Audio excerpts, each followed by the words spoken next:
В далечината се вижда Съдъкая.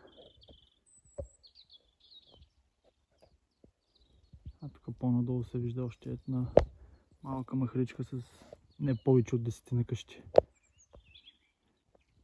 Ние няма да я посетим, но след Мунджадай продължаваме към Съдъкая.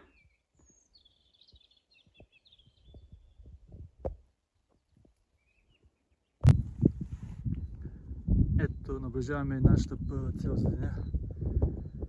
Махалата Мунджадай. Къщичките, които са останали не повече от 5-6 дави.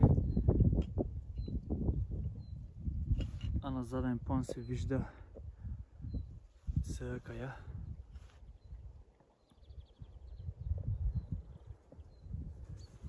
А на където и да се обърнем, погледнем, гледката е зашеметяваща.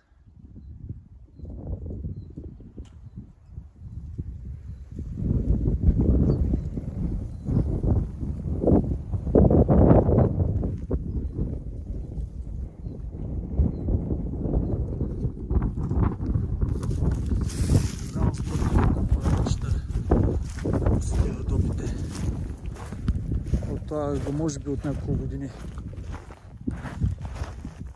И сега съм изключително щастлив, че най-накрая дойде време да избърнем тази моя мечта. Като цяло за пътеката предстои едно спускане и изкачване. Като теренът е изцяло чакъл.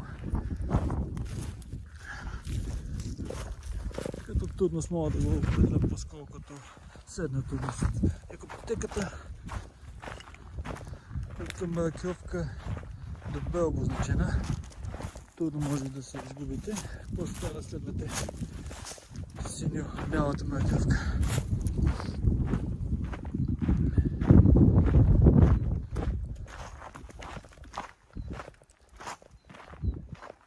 Още малко изсъдне в махалата. Ще направим някои други снимки и ще се отправим към тази зашеметяваща скала отзад. Виждате. На пръв поглед изглежда, че е доста близко. Но като гледаме там ще имаме доста сериозно след това изкачване.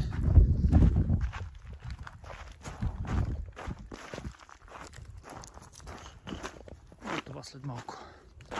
Сега да се насладим на тази красота.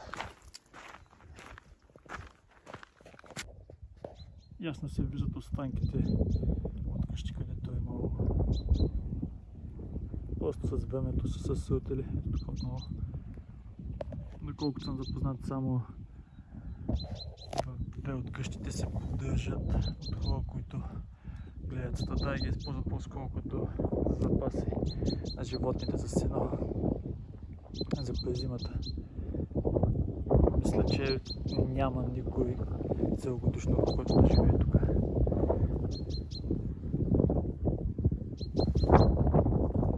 Много място е уникално просто. Определено се заслужава да се види.